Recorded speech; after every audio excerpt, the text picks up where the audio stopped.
네, 행정소음과 가구제. 이웃집 주민이 심야 악기 연습 등 과도한 소음을 발생케 하여 신경쇠약으로 정신과 치료를 받기에 이르러 단속 요청을 하였으나 경찰관서에서 출동조차 하지 않는 경우 행정소음법상 어떤 권리구제수단을 갖는가? 권리구제수단이라고 하게 되면은 무명 항고소송하고 가구제수단을 포함해서 함께 검토를 해야 됩니다. 여기서 출동조차 하지 않는 경우라고 했을 때 아무런 조치를 취하지 않는다, 출동조차 하지 않는다 라고 하게 되면 이것은 부작위와 거부를 모두 포함하는 겁니다. 부작위와 거부, 즉 소극적 행정작용 전반을 말하는 것이고요. 그렇다면 부작위 부분에 있어서의 권리구제수단하고 거부 부분에 있어서의 권리구제수단하고 양쪽을 다 검토를 해주셔야 되고요. 먼저 부작위부터 생각을 하시게 되면 부작위에 있어서는 부작위 위법 확인성을 제기할 수 있겠죠. 또 이제 부작위에 대한 의무 이행성이 가능한가 이와 같은 논의가 있을 수 있을 겁니다. 물론 이제 부작위 위법 확인성은 제기가 가능할 테고 의무 이행성은 인정이 안 될 겁니다. 이때 가구제 수단으로 집행정지하고 가처분 논의를 이제 해주셔야 되는데 집행정지는 사후적 소극적 가구제 수단입니다. 가처분은 사전적 적극적 가구제 수단입니다. 먼저 이제 집행정지부터 생각을 해보시게 되면 우리 행정소송법 제38조 2항에서는 23조의 집행정지 자체를 준용을 하고 있지 않습니다. 따라서 부작위에 대한 집행정지는 원칙적으로 불가능한 것입니다. 만약에 준용을 하고 있다고 하더라도 부작위에 대한 집행정지는 절대로 인정될 수가 없습니다. 본대 회급 법령에서 대부분 즉 집행정지의 대상 적격을 생각을 해보시게 되면 집행정지의 대상으로서의 처분은 기본적으로 자기 처분일 것을 전제로 합니다. 부작위는 그 처분의 효력을 소멸시킬 수가 없기 때문에 애초에 집행정지 대상이 될 수가 없고요. 그럼 이제 가처분에 대한 문제를 생각을 해보셔야 되는데 가처분은 집행정지 규정이 있는 이상 허용될 수 없다. 이것이 우리 판례 입장입니다. 소는 대를 배제한다라는 논법에 따른 것이고요.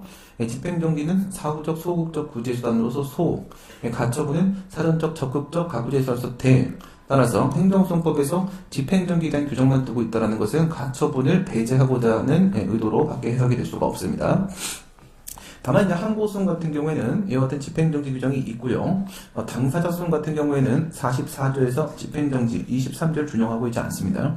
그래서 최근 판례는 당사자소송에서는 우리가 민사집행법 300조에 가처분을 준용할 수 있다. 행정소송법 8조 2항을 타고 민사집행법 300조 가처분 준용이 가능하다고 봅니다. 그것은 당사자소송에는 집행정지가 없기 때문입니다. 부작위 같은 경우에 결국 이제 준용을 안 하고 있기 때문에 집행정지 안 되고, 두 번째 그 가처분 같은 경우에도 인정이 될 수가 없습니다. 여기서 이제 좀 더 엄밀하게 들어가 본다고 하게 되면은 부작위 협상에서는 애초에 집행정지를 준용을 안 하고 있기 때문에 집행정지 규정 때문에 가처분이 배제된다라는 논리보다는 그것은 의무이행성으로서의 본체성으로서 은맹성이 인정되지 않고 있기 때문에, 즉 사전소송으로서의 본체성인 은맹성이 인정되고 있지 않기 때문에 사전소송으로서의 보전소송인 가처분이 인정될 수 없다. 이렇게 하는 게 더 정확할 겁니다. 그 다음 이제 거부처분의 경우를 보도록 하게 되면, 거부처분 이제 거부처분 취소를 제기할 수 있겠고, 또 거부처분에 대한 의무행송을 고려해 볼 수 있을 겁니다. 의무행송 역시 인정되지 못할 것이고요. 거부처분 취소에서 집행정지를 걸 수 있겠는가, 가처분이 준용될 수 있겠는가, 이 같은 논의가 나올 수 있겠고요. 거부처분 같은 경우에는 이건 소극적 처분이기 때문에 적극적 구제수단을 요하게 됩니다. 따라서 가구제수단 역시도 적극적 가구제수단으로서 가처분이 필요한데, 이 집행정지, 현행 행정소송법이 인정하고 있는 집행정지가 그와 같은 가처분의 역할을 해내기 위해서는 재처분이 있어야 됩니다. 재처분이. 그래서 재처분 의무가 인정이 되냐 안 되냐 그것이 핵심이 되는데, 우리 행정소송법 23조 6항은 집행정지에다가 30조 1항의 일반적 기속력만 준용을 하고 있을 뿐이지 30조 2항의 재처분 의무를 준용하고 있지 않습니다. 굳이 30조라고 안 하고 30조 1항이라고 하고 있는 것은 30조 2항을 배제하기 위한 것이고요. 그래서 거부처분에 대한 집행정지 결정에는 재처분 의무가 인정되지 못하므로 그 실익이 없다. 즉 신청의 이익이 없다. 이렇게 보게 됩니다.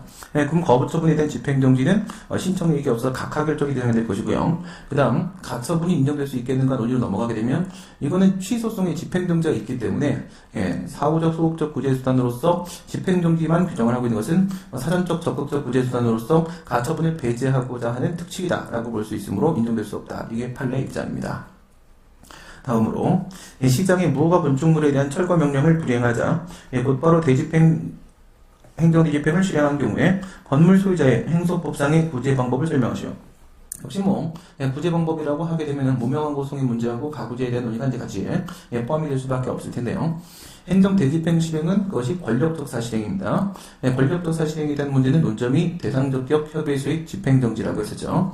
사실행이기 때문에 처분 인지에 대한 문제가 생기고 단기간에 종료되는 특징이 있기 때문에 협의 수익에 문제가 생기고 그 집행의 종료를 막기 위한 측면에서 즉 협의 수익을 유지하기 위해서 집행정지 논의가 나오게 됩니다.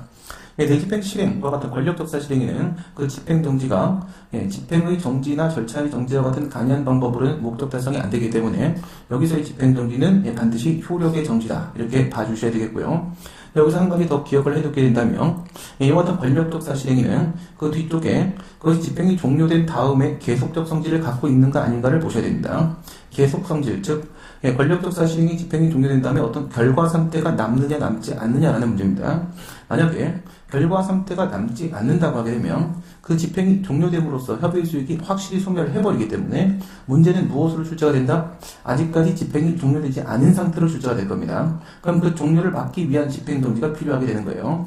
그런데 권력적 사실행위 중에서 계속적 성질을 가지는 경우라고 하게 되면 보통 문제를 그 권력적 사실행위의 집행 종료가 된 상태를 전제로 해서 문제를 출제하게 되고요. 그 계속적 성질, 즉 결과 상태, 그 결과 상태를 제거하고 원상회복을 시킬 수 있겠냐 없겠느냐가 연결 문제, 연결 논점으로 이제 제기가 될 겁니다. 이제 그게 바로 다음 문제인데요. 안양교도소에 수감 중인 미결수가 상고 제기 후에 진주교도소로 이송이 되자 즉시 취송을 제기함과 동시에 효력정지를 신청하였다면 권리구제는 가능하겠는가? 이건 문제 자체가 바로 효력정지, 집행정지의 가능성을 묻고 있습니다. 집행정지 가능성을. 이송조치 역시도 물리적 집행행위가 포함이 되어 있기 때문에 권력적 사실행위라고 볼 것이고요. 그런데 이 문제의 특징은 바로 뭐냐면 이미 이송 조치가 됐다는 겁니다. 권력적 사실행위 집행 종료가 된 상태로 문제가 출제됐습니다. 그 이유는 권력적 사실행위 집행 종료 후에 계속 성질을 갖기 때문에 그렇습니다. 진주교도소에 현재 거기에 이제 있기 때문에 계속 성질을 가짐으로 집행 종료된 상태로 이제 문제가 출제가 된 건데 먼저 집행정지가 되기 위해서는 본체 수용으로서 취소부터 가능해야 될 겁니다. 본대 회급 복명이라고 했습니다. 본대 회급 복명, 적법한 본안 판단이 계속되고 있어야 되는데 여기서의 본체 수용은 바로 취소입니다. 이송 조치에 대한 취소를 제기했는데 이 자체가 인정이 될 수 없으면 집행정지도 인정될 수 없는 겁니다. 그럼 과연 가능할 것인가? 이 문제를 봐야 되겠죠. 이건 협의의 수익의 문제입니다. 이 취소를 제기한 목적이 무엇이냐? 다시 안양교도소로 돌아오기 위한 목적으로 소송을 제기한 겁니다. 만약 얘가 승소 판결, 즉 이송조치 취소 판결을 받아서 그것이 확정되고도 돌아올 수가 없는 경우라고 한다면 이 소송 자체는 아무런 실익이 없기 때문에 협의 수익 금결로 각하 대상이 될 수밖에 없을 겁니다. 이와 관련돼서 문제되는 것이 바로 기속력으로서의 원상회복 의무입니다. 취소 확정 판결을 받았을 때 원상회복을 시켜야 될 의무가 행정처에게 부과가 될 것인가 아닌가에 대한 문제가 되겠죠. 그런데 우리 행정소송법 제30조의 기속력 규정에는 사망까지밖에 없고 사항이 없습니다. 행정소송법 개정안에는 사항이 있고요. 그 사항에는 결과제거 의무, 즉 원상회복 의무에 대한 규정이 있습니다. 이와 같은 적극적인 자기 의무의 경우에 있어서는 원상회복 의무나 제처분 의무와 같은 적극적 의무의 경우에 있어서는 명문의 근거가 있을 때만 인정이 될 수가 있습니다. 다시 말해 일반적 기속력 규정 30조 1항으로부터 도출이 될 수가 없다는 겁니다. 원칙대로 하게 되면 원상회복 의무가 인정이 안 되고요. 이 소송에서 승소를 한다고 할 때 돌아올 수 없는 것이 원칙입니다. 근데 이 판례는 아주 예외적 판례로서 이수호 위원장 사건 판례라고 했었습니다. 예외적으로 판례가 원상회복 의무를 인정을 했습니다. 인정을 했기 때문에 취송을 받아준 겁니다. 취송을. 만약 네가 이긴다면 안양으로 갈 수 있을 것이다. 그러면 한번 싸워봐라 하고 받아준 거다 이거예요. 그러니까 취소 확정 판결에 원상회복 의무를 인정시킨 겁니다. 인정시켰다면 어디서 인정을 시켰겠습니까? 30조 1항은 일반적 기속력 규정이고 30조 2항과 3항은 제처분 의무에 대한 규정이니까 이 원상회복 의무가 도출이 되려면 30조 1항의 일반적 기속력 규정을 근거로 인정시킬 수밖에 없습니다. 그러니까 판례가 30조 1항을 가지고 인정을 시킨 겁니다. 그렇다면은 아까 말한 대로 집행정지 23조 6항이 30조 1항을 준용을 하고 있죠. 준용을 하고 있으니까 만약 그 안에 원상회복 의무가 포함되어 있다라고 본다면 이것은 집행정지에 있어서도 마찬가지일 겁니다. 그러면 이송조치에 대한 집행정지 결정이 나오게 되면 뭐가 인정될 수 있다? 원상회복 의무가 인정이 될 수 있다 이겁니다. 원상회복 의무가 인정이 될 수 있다. 그렇기 때문에 협의의 수익이 인정된 것과 같은 이유에서 집행정지 신청의 이익도 인정이 될 수가 있는 겁니다. 그러니까 여기는 효력정지가 가능하다. 이게 이제 결론이 되겠습니다. 동거 중이던 여자의 외도를 의심하여 식칼로 위협하던 중 신고받고 출동한 경찰관이 대문 개방 요구를 거부하자 경찰관이 시관 장치를 강제로 해제하고 집 안으로 진입한 경우에 집주인의 대문 파손에 대한 권익 구제의 방법은 무엇인가? 이렇게 물었는데요. 이건 이제 뭘 묻는 거냐면 우선 이건 행정조사의 문제입니다. 이것이 즉시 강제라거나 직접 강제라거나 그와 같은 문제가 아니라 이것은 이제 행정조사, 가정폭력 신고를 받은 경찰관이 들어가서 그 피해자를 보호하고 그 정보와 자료를 수집하기 위한 행정조사 과정이고요. 행정조사는 원칙적으로 임의 조사가 원칙이 되는데 대문 개방 요구를 했는데 얘가 거부를 했기 때문에 이건 더 이상 임의 조사의 문제가 아니라 강제 조사의 문제로 볼 것입니다. 임의 조사는 비권력 조사로서 그 법적 성질은 비권력적 사실행위가 되고요. 강제 조사는 권력 조사로서 그 법적 성질은 권력적 사실행위가 됩니다. 그러니까 이것도 권력적 사실행위에 대한 문제다 이거죠. 근데 이미 그 대문 개방 요구를 거부하자 시건 장치를 강제로 해제해 버렸습니다. 끝났습니다. 그래서 권력적 사실행위가 집행 종료된 상태입니다. 집행 종료된 상태야. 그럼 이제 뭘 봐야 돼요? 권력적 사실행위 집행 종료 후에 계속적 성질이 있는지 봐야 되죠. 과연 계속 성질이 있냐? 없다는 거죠. 그에 따른 결과 상태가 남는 게 없습니다.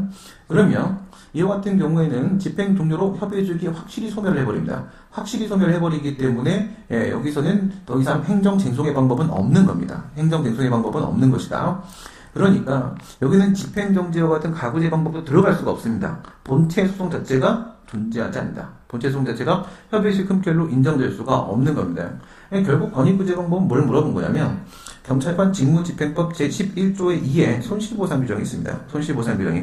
이제 그 손실보상 규정이 2013년도 4월 5일자로 도입이 됐는데, 그거밖에는 방법이 없다. 그게 이제 결론이 되는 그런 문제입니다. 그건 이제 경직법에, 경찰관 직무집행법에 손실보상 규정이 도입됐다. 그거 알고 있느냐? 이걸 물었던 문제가 되겠고요. 그 다음, 이용업자가 영업소 안에서 문을 잠그고 관할구청 소속 공무원들의 진입에 불응하여 공무원들이 잠금 장치를 부수고 강제로 진입하여 위생관리 실태조사를 하였다면 이에 대해 취할 수 있는 행정소송상 권리구제 수단에 관하여 설명하시오 라고 했습니다. 또 마찬가지죠. 위생관리 실태조사라고 했습니다. 위생관리 실태조사는 행정조사의 일종이 될 거고요. 문을 잠궜기 때문에 임의조사가 아닙니다. 부수고 들어갔으니까 강제조사였을 것이고 이 위생관리 실태조사의 법적 성질은 권력적 사실행위죠. 그런데 지금 이제 조사를 했다라고만 했습니다. 조사를 하였다면 그럼 이 조사가 끝났는지 안 끝났는지가 지금 안 나와 있습니다. 만약에 위생관리 실태 조사가 끝났다라고 하게 되면은 계속적 성질이 없기 때문에 이에 대한 취소를 제기한다고 하더라도 협의 수익은 확실히 소멸한 상태가 될 겁니다. 근데 아직 안 끝났다라고 하게 되면 대집행 실행 행위와 마찬가지로 그 집행의 종료를 막기 위한 측면에서 집행정지, 즉 효력의 정지 신청이 필요하다. 이런 문제가 되는 겁니다. 이처럼 특별히 단서가 없으면 이제 경우의 수를 나누시고 위생관리 실태 조사가 종료되기 전과 종료되기 후로 나누고 종료된 후라고 하게 되면 취소 협의 수익금별로 무조건 각합니다. 그러면 집행정지론이도 나올 수가 없고 종료되기 전이라고 하게 되면 종료를 막기 위한 측면에서 아직은 협의 수익이 있죠. 그 협의 수익을 유지하기 위한 차원에서 집행정지 신청이 필요하다. 이런 논의가 나오게 되고요. 권력적 사실행위는 당연히 효력의 정지 신청의 문제가 되겠습니다. 그 다음 문제. 관할 시장이 주민들의 반대에도 불구하고 처리설의 필요 및 다른 입지의 곤란성 등을 이유로 폐기물 처리설의 설치를 위한 개발 행위허가를 내어주었다. 인근 주민의 권익보호를 위한 행정소송상 실현 가능성은 이렇게 물었는데요. 지금 네, 그렇죠? 네, 요게 죄송합니다. 이게 지금 설문이 여기서 1이 있고 2, 3이 있고 있는데 지금 요게 지금 2, 3쪽이네요. 이 같은 사건에서 개발 행위허가 처분이 나오기 전 단계에서는 어떤 방법이 있겠는가 이런 문제가 있어요. 지금 개발 행위허가 나온 단계 문제입니다. 그럼 이건 어떻게 푸는 거냐면 만약에 개발 행위 허가가 아직 나오기 전 단계인데 인근 주민이 어떻게 되겠는가라고 묻게 되면은 처분이 나오기 전이니까 사전적 단계 문제로서 사전소송 논의가 들어가야 되는 것이고요. 그렇게 되면은 사전소송은 이제 무명한 고소를 말하는 거죠. 이건 이제 방어소송이냐 요구소송이냐 보시게 되면 이제 방어소송이란 말이죠. 방어소송이니까 예방적 금지소송 가능성 논의를 하게 되고 그 예방적 금지소송에서 있어야 가구제 문제는 이제 가처분이 인정될 수 있겠는가 논의가 나올 수 있을 것이고 그 가처분에 대한 문제는 가이행과 가금지 중에서 금지 부분이 되겠죠. 다툼의 대상에 관한 가처분으로서 가금지 가능성 논의를 하게 되는데 검토를 하게 되면 이제 예방적 금지성 인정될 수 없고 그다음 가처분 인정될 수 없다 이렇게 끝날 겁니다. 근데 지금 이처럼 이제 개발 행위 허가 이미 나왔다 하게 되면은 이 개발 행위 허가에 대한 취소를 제기하는 방법이 하나가 있을 겁니다. 우선 개발행위에는 취소를 제기할 수 있겠죠. 그러면 누가 제기하는 거냐? 처분의 제3자인 인근 주민이 제기하는 거죠. 그러면 행정법 분쟁의 3유형 문제가 됩니다. 3유형 문제가 되고, 그리고 행정법 분쟁의 3유형 문제는 언제나 4유형으로 전환시켜서 검토를 할 수가 있다라고 했죠. 그러면 이제 요거를 4유형으로 돌려봅니다. 돌리게 되면은 개발행위가 처분에 대한 취소 신청을 합니다. 취소 처분을 신청을 해요. 그럼 이제 행정성이 그에 대해서 거부 처분을 하게 될 것이거든요. 그럼 이제 거부 처분에 대한 이제 소송 문제로 들어가게 되는 겁니다. 거부 처분에 대한 소송 문제로 들어가. 그럼 거부 처분 취소가 가능하겠습니까? 가능할까요? 이 당시에는 이게 가능한 상황이었습니다. 개발행위 허가를 내어주었고, 그리고 나서 그 이후에 여러 가지 환경상 이익 침해가 이제 발생을 한다. 그러면은 취소 처분을 신청하는 것은 원칙적으로 법규상 신청권이 인정이 안 되죠. 그런데 예외적으로 행정 개입 청권이 인정이 되면 대학교를 나왔으면 중학교를 나왔다 이렇게 해서 되는 소를 포함한다로 접근을 하게 되고 조리상의 신청권이 인정이 될 수가 있습니다. 거부처분 취소를 제기할 수가 있거든요. 거부처분 취소를 제기하게 되면 그 다음 가구제는 뭐로 들어가냐? 거부처분에 대한 집행정지가 가능하겠는가? 그리고 만약 불가능하다면 가처분이 인정될 수 있겠는가? 이렇게 연결되는 문제입니다. 거부처분의 집행정지는 앞에서와 마찬가지로 적극적 가구제소로서 가처분이 필요한 상황이기 때문에 현행법상의 집행정지가 가처분, 즉 가이행의 역할을 해주기 위해서는 재처분 의무가 인정이 돼야 되는데 현행법상 집행정지 결정에는 재처분 의무가 인정되지 않기 때문에 신청의 금결로 각하될 것이다 해서 이제 집행정지를 텁니다. 털고 그 다음에 가처분이 가능한지에 대한 문제로 넘어가게 되고 여기에는 취송이죠. 취송이니까 집행정지 규정은 사후적, 소극적, 구제소로서 집행정지 규정은 예산적, 적극적 가구제소로서 가처분을 배제하는 것으로 해석된다라고 해서 가처분도 결국 인정될 수 없다 이렇게 나오는 겁니다. 기억해야 될 부분이 좀 여러 가지 있는 문제네요. 그렇죠? 3유형을 4유형으로 전환시킬 수 있다는 것을 먼저 여러분들 좀 기억을 해놓으시기 바랍니다. 그 다음 문제. 4년의 기간을 정하여 임용된 국립대학교 단과대학 조교수가 재임용 심사를 신청을 하였으나 통장의 비리 관련 기사를 신문에 게재했다는 등의 이유로 임용기한 만료 2개월 전에 재임용 탈락 통지를 하였다며 이에 대한 행정쟁송상의 권리구제사는 이렇게 물었습니다. 먼저 4년의 기간이 이제 법정기간입니다. 법정기간. 법정기간이면 그 기간이 지남으로써 교원의 지위는 당연 소멸을 하게 될 것이고요.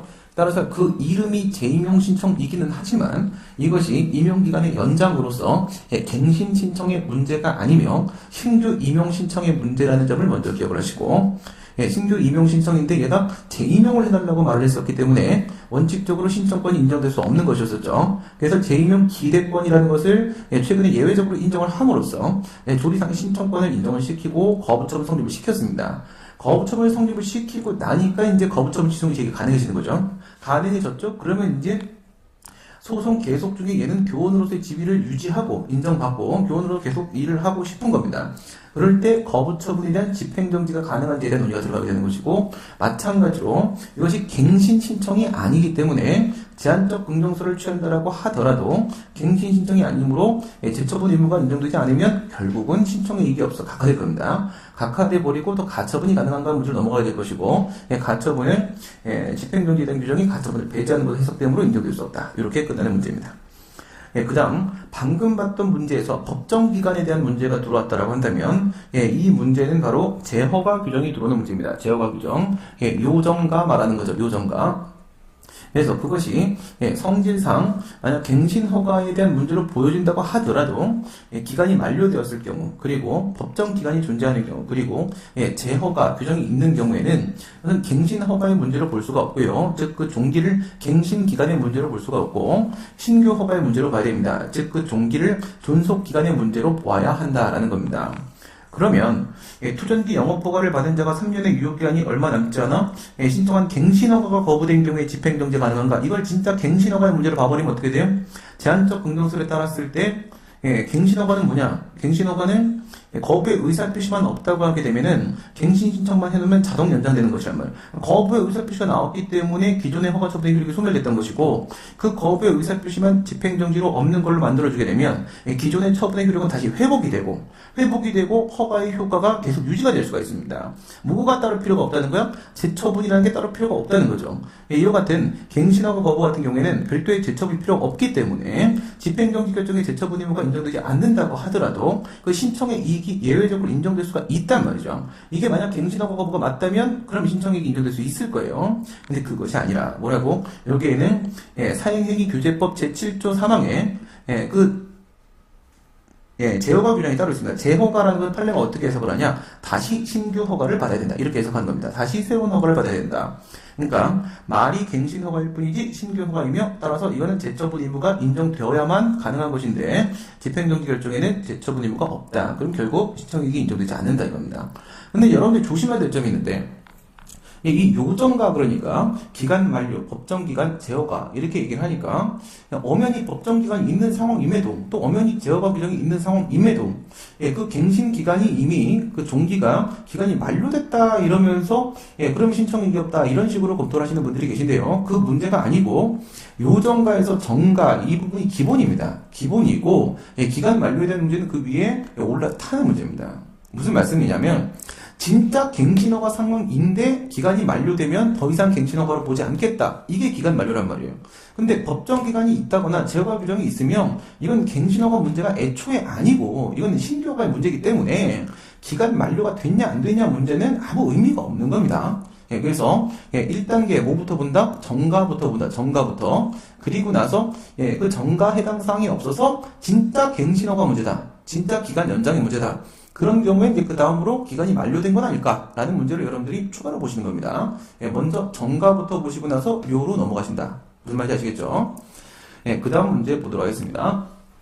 폐기물 처리 허가를 받으려는 자는 사업계획서를 제출하여 적정 통보를 받아서 소정의 기간 내에 허가 신청을 하도록 되어 있다.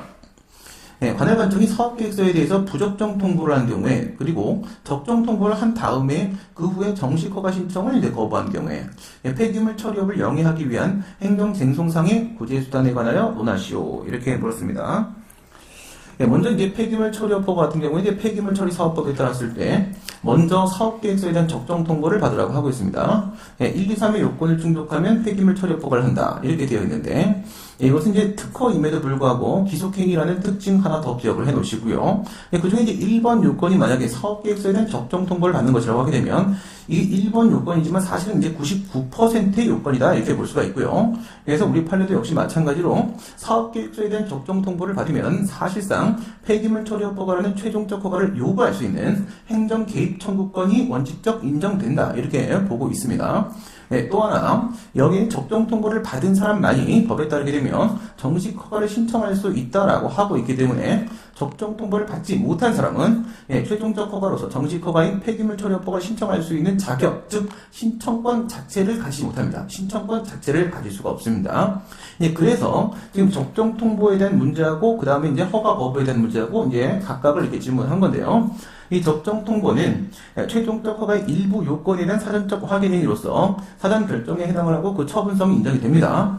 이에 대해 지금 거부를 했다, 부적정 통보를 했다라고 하게 되면 적정 통보 거부는 처분에 대한 거부가 맞고요. 그다음 폐기물 처리 사업법에 신청할 수 있다는 명문의 규정이 있습니다. 따라서 신청권이 인정이 되므로 이 부적정 통보라는 것은 이제 거부 처분이 성립이 됩니다. 거부 처분이 성립이 되고요. 그 다음에 폐기물 처리 사업법은 특허입니다. 특허이기 때문에 쌍방적 행정행위가 당연히 신청권이 인정됩니다. 역시 이제 거부 처분이 성립되겠죠. 앞에 것도 거부 처분이고 뒤에 것도 거부 처분인데 이 문제는 그냥 시점의 차이가 있을 뿐인 것이지 그냥 거부 처분에 대한 쟁송수단의 문제일 뿐입니다. 결국 내용은 똑같다는 거예요. 내용은. 그래서 심판으로 치게 되면 이제 거부 처분의 취소 심판 및 의무의 심판을 고려할 수 있고요. 소송이라고 하면 거부 처분의 취소를 얘기할 수 있을 텐데 그것이 이제 적정 통보 거부인지 허가 거부인지 요거 차이밖에 없고 거부 처분의 집행정지는 제처분 의무가 인정이 안 돼서 신청액이 없으며 가처분은 집행정지가 인정되는 이상 허용될 수 없다. 함에 있어서 아무런 차이가 없습니다. 아무런 차이가 없습니다. 그 다음 문제. 관할행정청이 동일 구간에 대해 새로운 시외버스 운송사업 면허를 부여한 경우에 해당 구간에서 운송사업을 영위하던 기존 운송업자가 입고 있는 영업상 피해를 긴급히 구제받을 수 있는 수단은 무엇인가? 이건 문제 자체가 지금 집행정지를 지금 얘기해달라고 지금 하고 있습니다. 집행정지에 논의하시면 되겠고요. 그럼 이제 본대 회급 복명에 대한 검토가 필요하게 될 텐데요. 신규 업자의 진입을 배제하기 위해서 기존 업자가 이제 소송을 제기하는 그런 상황이 되겠죠. 그런데 지금 버스 면허에 대한 문제가 되겠고요. 그럼 이제 보도록 하겠습니다. 본입니다. 적법한 본안 판단의 개소. 그러면 특허이기 때문에 버스 면허는 특허이기 때문에 대상 적격에 문제가 전혀 없고요. 그 다음에 협의의 수익 문제도 효리상인가 특별히 걸리는 게 없어 보입니다. 피고 적격에 대한 문제는 관할 행정청을 상대로 제기하면 되겠고요. 그 다음에 날짜가 등장하지 않았기 때문에 재속기한의 문제도 없습니다. 그럼 이제 뭐만 인정되면 되냐? 원고 적격만 인정되면 되겠죠. 여기서 이제 경업자 소송에 해당할 것이고, 경업자 소송은 기존 업자가 받았던 것이 특허면 그 영업상 이익의 침해가 권리 침해가 맞고 원고 적격 인정되겠죠. 그러면 이제 적법한 본안 판단의 계속은 인정될 수 있습니다. 집행적인 대상으로서의 처분은요, 지금 자기 처분이고 아직까지 효력이 실효된 것도 아니기 때문에 본대 회급범의 대상적으로도 인정이 될 것이고요. 그 다음에 긴급한 필요 먼저 보겠습니다. 긴급한 필요. 그럼 얘가 만약에 대규모 운송사업자가 이렇게 들어와 있는 경우라고 하게 되면은, 대규모 운송사업자가 시외버스 지금 운행을 들어갈 거 아니겠습니까? 그래서 같은 구간에 대해서 운행을 들어가 버리게 되면, 시민들이 이제 대규모 운송사업자의 버스를 이용할 될 가능성이 상당히 크고요. 그렇게 돼버리게 되면 이제 사정 판결로 연결될 수 있을 겁니다. 이제 긴급한 필요도 인정이 될 수 있을 거고요. 그 다음, 공공복리에 대한 중대한 영향이 있는가? 지금 이제 대규모 운송사업자의 버스 운행을 긴급히 막는다고 해서, 기존에 버스 잘 타고 다니던 사람들이 심각한 불편을 겪는다거나, 그런 문제는 없습니다. 공공의 행복과 이 공공복리에 대한 특별한 영향은 없어 보이고요. 그 다음, 청구의 이익이 없으면 명백할 것.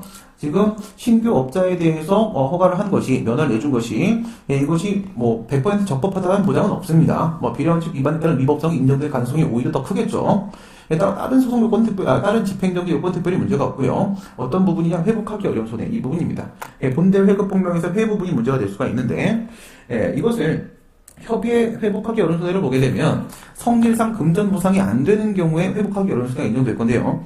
여기서 이제 영업상 이익은 이제 금전적 전보가 가능한 상황이기 때문에 그렇게 보면 회복하기 어려운 손해가 인정될 수가 없습니다. 다만 이제 판례에 따르게 되면 중대한 손해까지 확대해서 인정을 하고 있죠. 또한 영업상 이익이라고 할지라도 그것이 중대한 경영상 이익 침해 문제라고 한다면 인정될 수 있다. 이게 결론입니다. 그래서 얘가 중대한 경영상 이익 침해인 경우와 그렇지 않은 경우를 나누시고, 중대한 경영상 이익 침해가 맞다고 하면 집행정지가 가능하다. 이렇게 결론이 나오게 되겠죠. 그 다음 문제 보도록 하겠습니다. 공해배출업체가 허용주의를 초과하여 오염물질을 배출하였음에도 환경부장관이 대기보전법 제33조 아무런 계산명령을 바라지 않는 경우 계산명령 발동 청구권이 인정되는 피해 주민의 행정소송법상 어떤 권리구제목을 받을 수 있겠는가라고 했습니다. 앞에 문제랑 똑같죠. 아무런 조치를 취하지 않는다라고 하면 소극적 행정작용 전반을 말하는 것이고, 거기에는 부작위와 거부가 포함될 겁니다. 부작위에 대한 권리구제 수단하고 거부에 대한 권리구제 논의를 하시면 되겠고, 집행정지와 가처분 논의가 양쪽 다 공이 걸리게 될 겁니다. 부작위 같은 경우는 애초에 집행정지 준용 자체를 안 하고 있고요. 가처분은요, 본체 소송으로서 의무행송이 인정되지 않기 때문에 인정될 수 없다는 결론이 나올 겁니다. 그 다음, 거부 같은 경우에는 거부처분 취소를 제기할 수 있는데, 재처분 의무가 인정되지 않기 때문에 거부처분에 대한 집행정지는 신청의 이익이 없어서 각하될 것이고요. 여기에는 이제 집행정지 규정이 있기 때문에 사후적 소극적 구제에서 집행정지된 규정은 사전적 적극적 구제에서 가처분을 배제하는 특징이다라고 해석을 해서 결국 가처분의 준용은 인정이 될 수 없다, 이런 결론이 나오게 될 겁니다.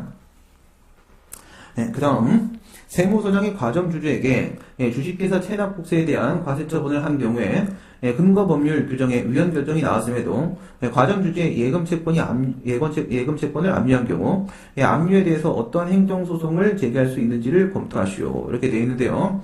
이거는 뭐랑 똑같은 상황이냐면 앞에 있어서 그 안양교도소 미결수 이송조치 사건과 같은 겁니다.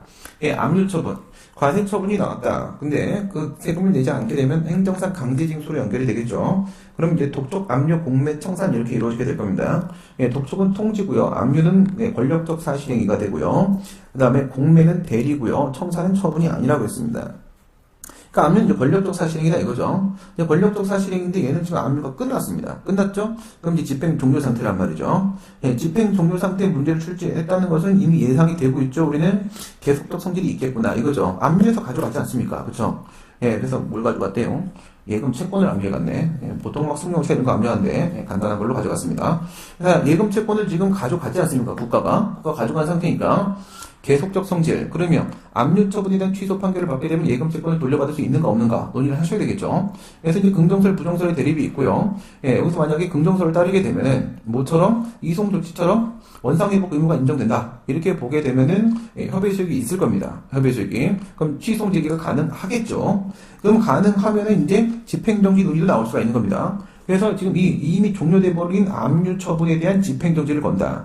집행정지를 걸면은 앞에서 우리가 취소해서 원상회복 의무를 인정했다면 여기서도 집행정지 결정에 원상회복을 인정할 수가 있게 되겠죠. 있게 되면은 돌려받을 수 있는 거니까 실익은 있다. 집행정지에 신청이익이 있다. 이렇게 되는 겁니다. 그건 이송조치 사건을 그냥 변형한 문제죠. 이송조치 사건을 변형한 문제인데 이게 왜 2016년도에 출제가 된 거냐면 왜 나온 거겠습니까? 교도소장이 교도관 참여 대상자 지정행위, 즉 권력적 사실행위의 처분성을 명시적으로 2015년도에 우리 대법원이 처음 인정을 했기 때문에 뭔가 권력적 사실행위에 대한 문제를 하나 걸어야 되겠고 거는 김에 그것만 걸면 좀 그러니까 다른 가구제도나 이런 것도 질문하기 위해서 권력적 사실행위를 찾다 보니까 지금 압류, 요거를 이제 출제를 한 건데요. 최초입니다. 최초. 지금까지 강제징수 문제를 출제한 적이 없었고 지금까지는 전부 다 행정 대집행 문제를 출제했었습니다. 그래서 좀 의미가 있는 그런 문제였었고요. 그 다음 사업장으로부터 허용 기준을 초과하여 오염물질이 방출되어 주민이 피해를 입고 있음에도 관할 행정청이 아무런 조치를 취하지 않는 경우에 인근 주민은 대기환경보전법 33조를 근거로 어떠한 권리구제를 강구할 수 있겠는가? 그만 강구해도 되겠죠. 부작위와 거부의 상황입니다. 그렇죠?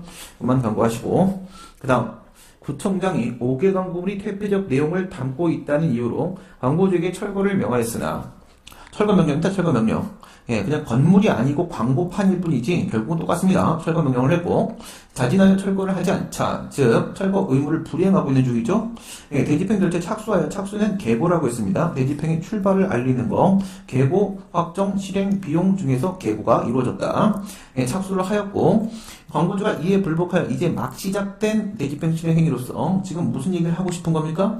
대집행 실행은 권력적 사실행위인데요. 굳이 아직까지 종료되지 않았다라고 말을 하고 있는 것은 계속적 성질이 없는 문제다라는 거 이미 우리는 예상이 되고 있고요.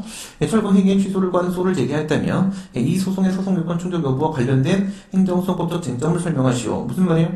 소송 요건 부분은 사실행위니까 대상적격, 단기간에 종료되니까 협의의 소위, 이 두 가지를 말하는 것이고 관련 법적 쟁점 문제는 바로 협의의 소유를 유지하기 위한 측면에서의 집행정지에 대한 언급을 지금 해달라고 하는 것이었습니다.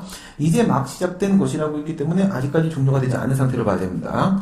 종료 전 상태, 집행 종료 전 상태고 협의의 소유를 유지하기 위해서 집행정지를 걸면 되는 거겠죠. 물론 이건 권력적 사실이기 때문에 그 집행정지는 효력의 정지에 해당한다. 효력의 정지에 해당한다. 이렇게 보게 될 겁니다.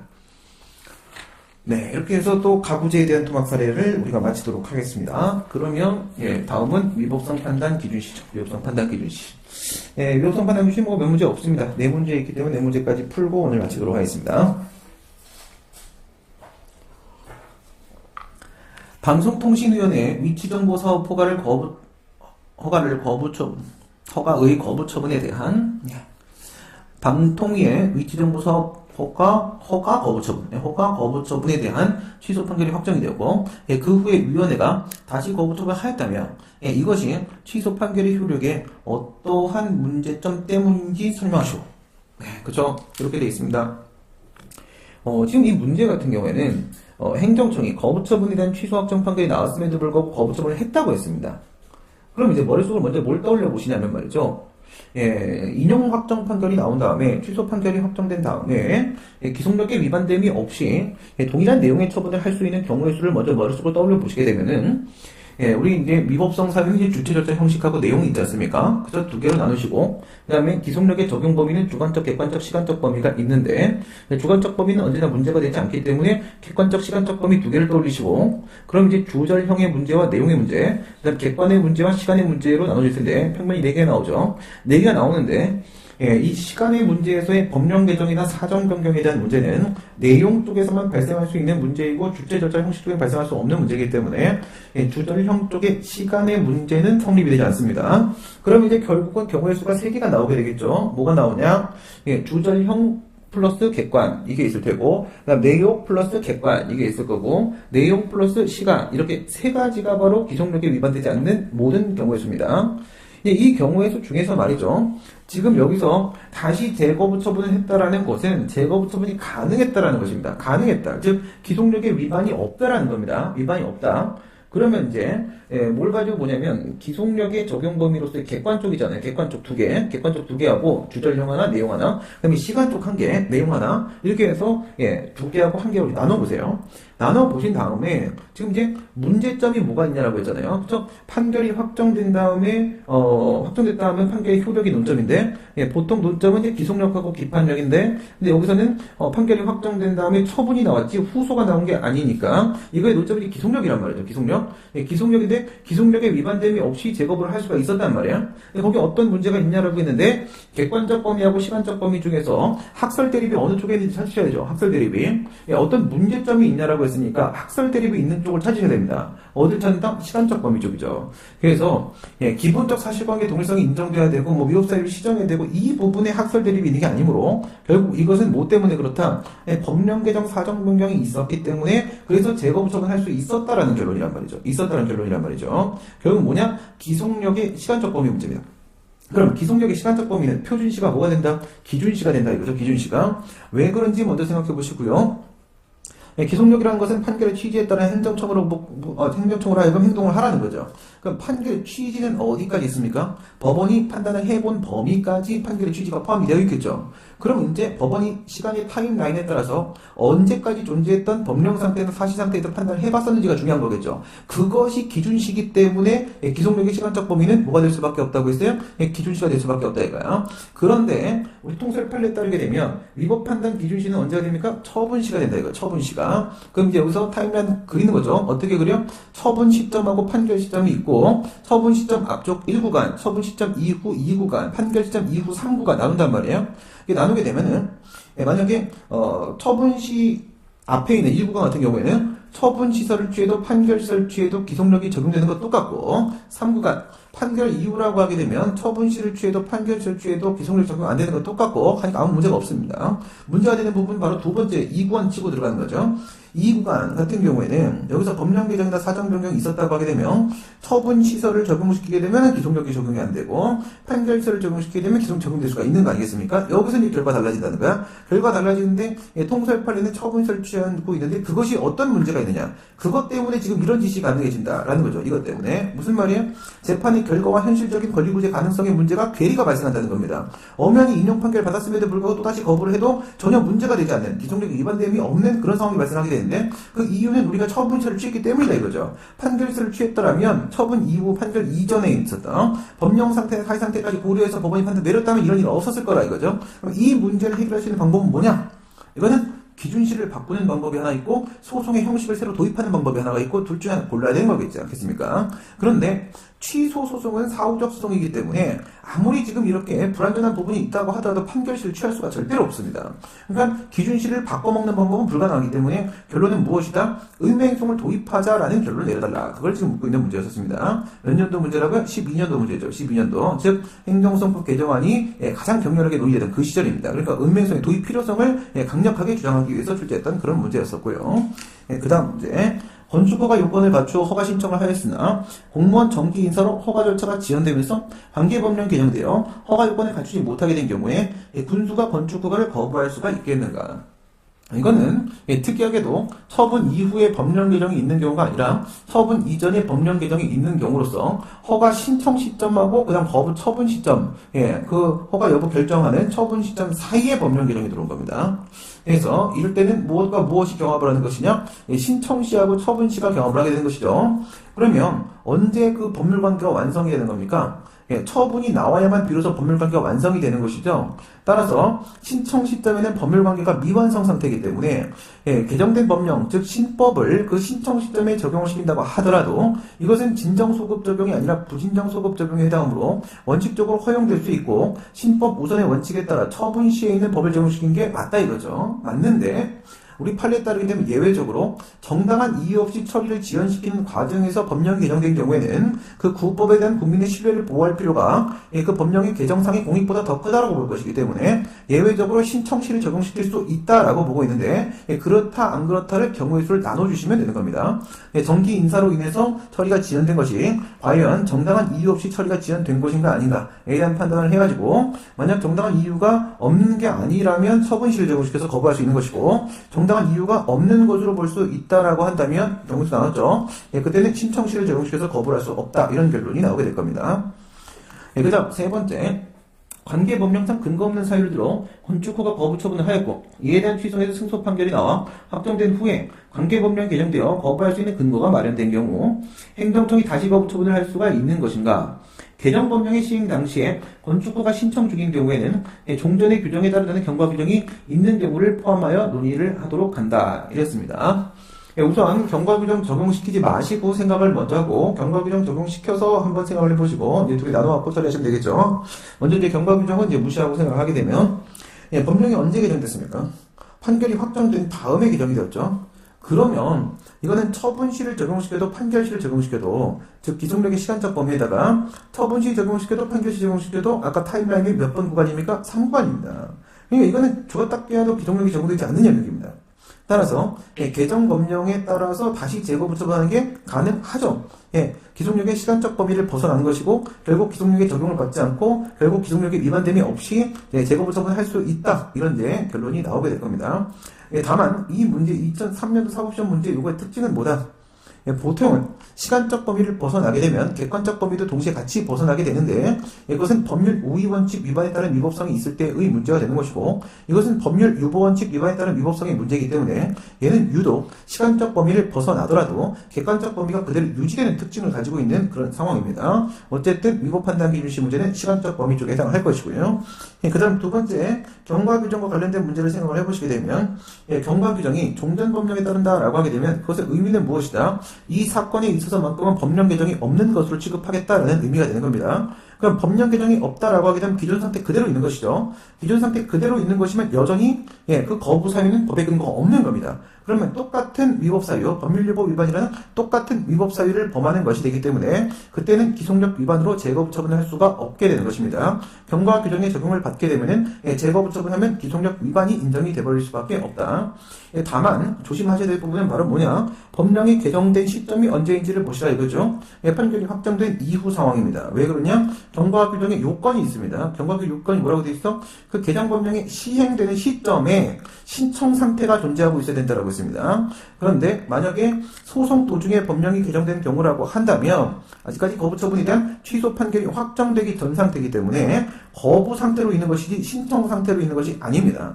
그러니까 법령 개정이 소송 도중이라고 하게 되면 개정 법령의 시행 시점에 신청 상태가 존재하지 않으므로 경과 규정의 요건을 충족하지 못하고요. 그럼 경과 규정이 적용될 수가 없습니다. 적용되지 않는다면 이 단서를 준 아무런 의미가 없어지게 되는 겁니다. 그렇기 때문에 이미 취소 확정 판결에 의해서 거부가 제거가 되고 신청만 남아있는 상태가 존재할 수 있도록 하기 위해서는 법령 개정의 시점이 판결 확정 이후 쪽으로 3구간 쪽으로 붙어줘야 되는 겁니다. 그래서 유독 이 문제는 다른 문제와 달리 이 문제 하나만 뭐라고 하고 있어요? 얘만 판결 확정 이후의 법령 개정이라고 지금 단서를 달아놓고 있는 겁니다. 그 다음 문제 유독 하나만이라고 했는데 아닙니다. 이게 있죠. 이게 있는데 이건 차이가 없어요. 무슨 차이가 없냐? 이거는 2014년도 해양경찰관부입니다. 해양경찰관부. 해경관부 문제는 이 2003년도 사법시험 문제하고 완전히 똑같습니다. 완전히 똑같은데 얘 같은 경우에 건축허가를 거부하는 것이고 여기는 정보공개 청구를 거부하는 걸로만 바꿔놓고 문제를 출제했어요. 이게 이제 경관부 문제다 보니까 이제 경찰서 좀 몇 개 등장해야 되고 하다 보니까 건축을 경찰한테 물어보기 좀 그렇죠. 대놓고 이것도 해양경찰관부인데 거기서 건물 짓지는 않으니까 정보공개로만 싹 바꾼 겁니다. 내용 보시면 똑같습니다. 사생활의 침해를 이유로 정보공개 청구에 대해서 거부 처분을 하고 이에 대한 취소에서 승소 판결이 나와 확정된 후에 아까도 뭐야? 거부 처분에 대한 취소 판결이 확정된 후에 관계법령이 개정되어 거부할 수 있는 명백한 근거가 마련된 경우 아까도 그래서 근거가 마련됐고 행정청이 다시 거부 처분할 수 있는가? 개정법령이 시행 당시에 정보공개를 신청 중인 경우에는 종전 규정에 따른다는 경과 규정이 있다. 똑같죠. 완전히 똑같은 문제고 그냥 건축허가 거부가 정보공개 거부로만 바뀐 것이지 다른 건 아무 차이가 없는 그런 문제입니다. 법률유보 위반이기 때문에 시간적 범위를 벗어난다고 할지라도 객관적 범위는 벗어나지 않는 특징이 있고요. 어쨌든 시간적 범위는 벗어났기 때문에 기속력의 적용 및 위반이 없이 재거부 처분할 수 있는 게 맞겠고요. 승소 판결 확정 후에 거부 처분이 다 제거된 다음에 법령이 개정돼 시행됐기 때문에 당시에는 신청 중인 상태가 맞고요. 그러면 경과 규정의 적용을 받을 수 있고 그렇다면 이 사건에서는 법령 개정이 없었던 걸 취급을 하게 되면은 그러면은, 그러면 기존 상태와 아무 차이가 없기 때문에, 기속력계 위반됨으로 다시 재검 처분할 수 없다. 요것이 이제 결론이 되는 그런 상황이 되겠습니다. 오늘 여기까지 하도록 하겠습니다. 수고하셨습니다.